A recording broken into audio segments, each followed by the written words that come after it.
महान कथा शिल्पीकार अनीश्वरनाथ रेणु की जन्म जयंती समारोह का पूर्णिया निर्माण मंच विगत गत वर्ष की भांति इस वर्ष की 126वीं जन्म जयंती समारोह मनाएगी। 4 तारीख को मनाना था, लेकिन 4 तारीख को होलिका पर्व था, इसलिए तो जब इस प्रकार की कोई भी व्यवधान होती है तो उसके 4 तारीख के बाद जो भी रविवार होता है तो हम लोग सर को मनाते हैं रेणु जी की जन्म जयंती। और पिछले वर्ष की भांति भी इस वर्ष भी एक भारत के विभिन्न रेणु के चाहने वाले, रेणु को मानने वाले साहित्यकार अपने अपने आलेख दिए हैं।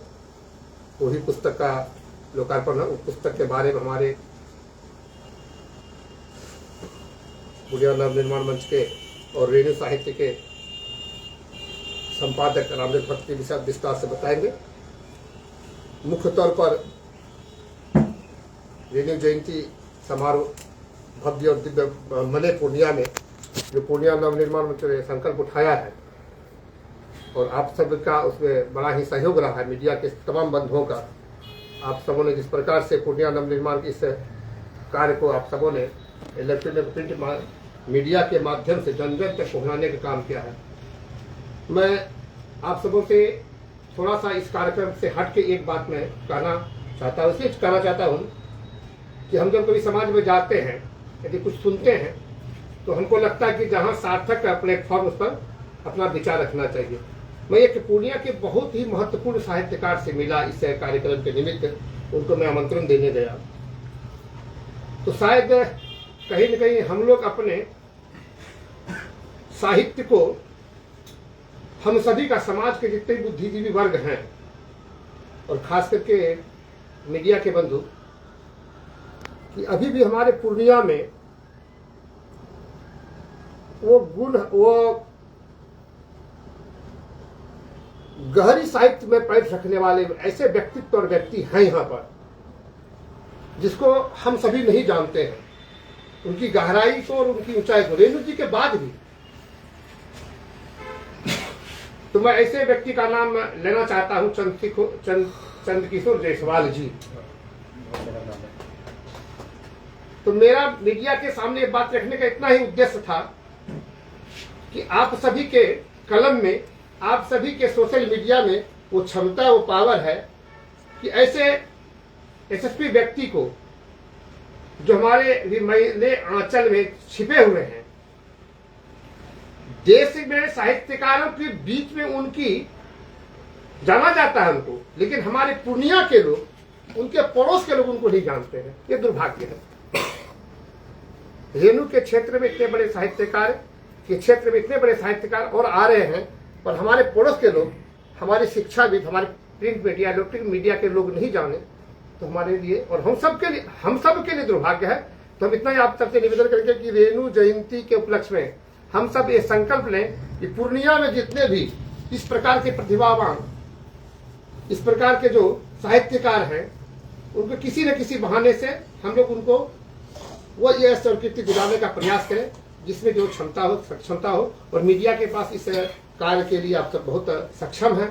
आपके माध्यम से ही उन सबों का लोग जाने, हमारे समाज के लोग जाने, हमारे युवा जाने, हमारे बुद्धिजीवी जाने कि रेणु के समकक्ष, रेणु के इतना तो नहीं कर सकते हैं। रेणु अलग चीज है, जैसे हिंदुस्तान में क्रिकेटर में सचिन तेंदुलकर का तुलना नहीं कर सकते, तो रेणु जी के बारे में तो तुलनात्मक नहीं किया जा सकता है। लेकिन ऐसे ऐसे साहित्यकार, ऐसी विभूति है यहाँ पर जिनको हम सबों का दायित्व है कि उन सबों का के बारे में भी समाज के प्लेटफॉर्म में जाना जाना चाहिए, लोगों के बीच होना चाहिए।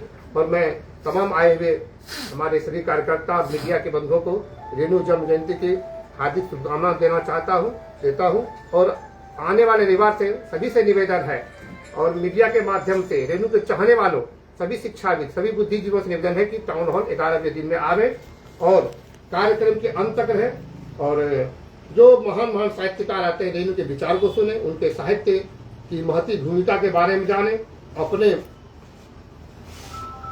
पूर्णिया के माटी कि सुगंध को पहचानने का रेणु की कीर्ति में जो लिखा हुआ है, रेणु की कीर्ति में जो गढ़ा गया है, उनको समझने का प्रयास करें, महसूस करें अपने आप को कि हम पूर्णिया में निवासी है, तो अपने आप में गौरवान्वित महसूस होगा। इन्हीं शब्दों के साथ मैं अपने सचिव महोदय से कहूँगा भी कुछ विचार दे रेणु जयंती के समारोह में। अध्यक्ष जी थे श्री शंकर कुशवाहा जी, मेरे बाईं तरफ मनीष कुमार जी बैठे हैं, बड़े मजबूत स्तंभ हैं, और मैं अरुण विश्वास सचिव हूँ। और हमारे बहुत ही इनका आशीर्वाद है पूर्णिया निर्माण मंच को। श्री संजय कुमार सिंह जी का बड़ा सहयोग रहा है सभी कार्यक्रम में, और पूरे सालों भर जो हमारा कार्यक्रम चलता है उसमें बड़ी अच्छी भूमिका है।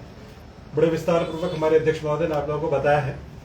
अब मैं चाहूँगा बहुत डिटेल से इस कार्यक्रम के बारे में, और विशेष करके वो पुस्तक जिसका लोकार्पण होना है उस दिन, उसके बारे में हमारे अभिभावक डॉक्टर राम नरेश भक्त साहब आपको बताएं।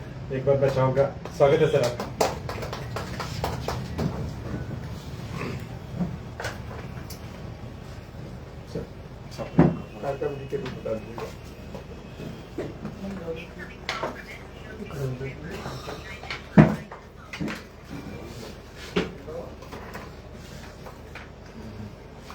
प्रिंट एवं इलेक्ट्रॉनिक मीडिया के सभी उपस्थित सम्मानित प्रतिनिधिगण, इधर विगत 10 वर्षों से पूर्णिया नवनिर्माण मंच बड़े उल्लास और हर्ष के साथ, उमंग के साथ कथा शिल्पी फणीश्वर नाथ रेणु की जयंती मनाता आ रहा है। और उसी श्रृंखला में रेणु जी की 106वीं जयंती परसों रविवार 8 मार्च 2026 को हम लोग स्थानीय टाउन हॉल में मनाएंगे। रेणु के बारे में ऐसा नहीं है कि हमारे लोग बहुत अनभिज्ञ हैं। रेणु भारत ही नहीं बल्कि आज के दिन वे विश्व के विरल कथाकारों में एक है। वे कालजयी कथाकार हैं। प्रेमचंद की भांति उनकी कृतियां भी कालजयी हैं।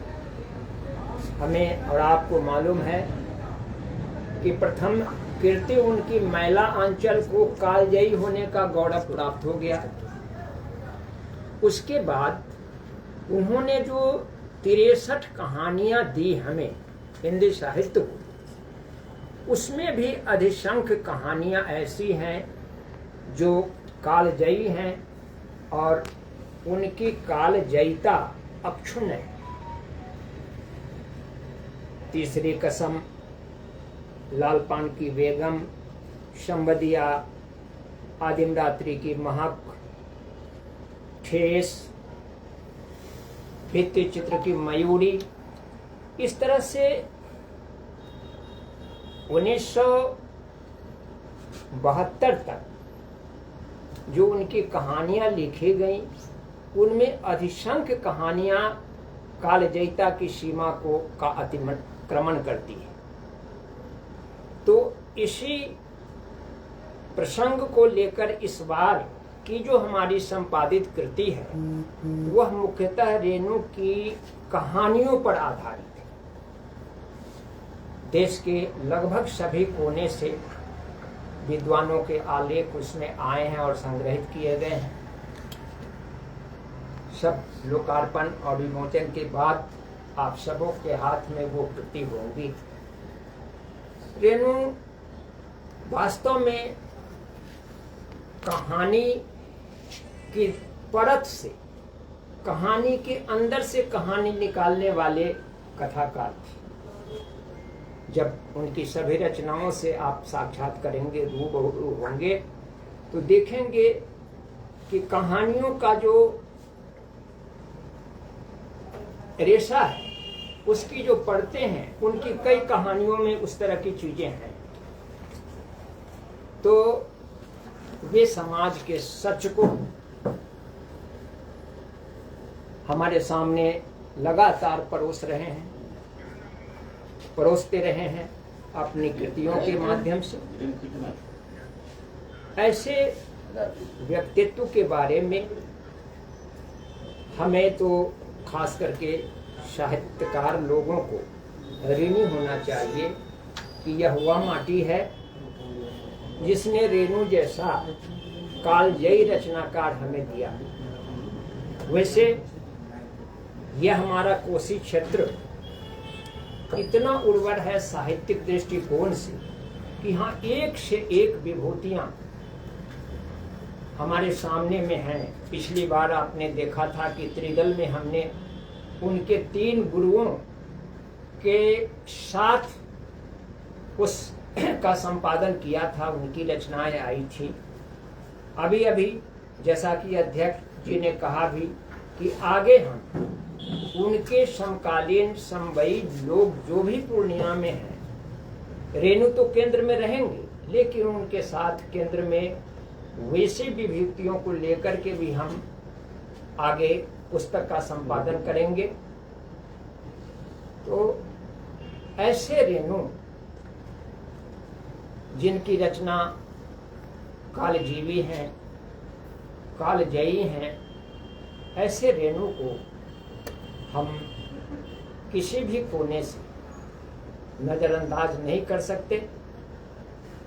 जब वह अंतर्राष्ट्रीय स्तर के कथाकार हो गए हैं तो ऐसी स्थिति परिस्थिति में हम पूर्णिया वालों का, जो यहाँ की मिट्टी के जन्मे पले बड़े लोग, उनका यह कर्तव्य होता है कि हम उनकी कृतियों के बारे में, उनकी रचनाओं के बारे में ज़्यादा से ज़्यादा प्रचार प्रसार करें।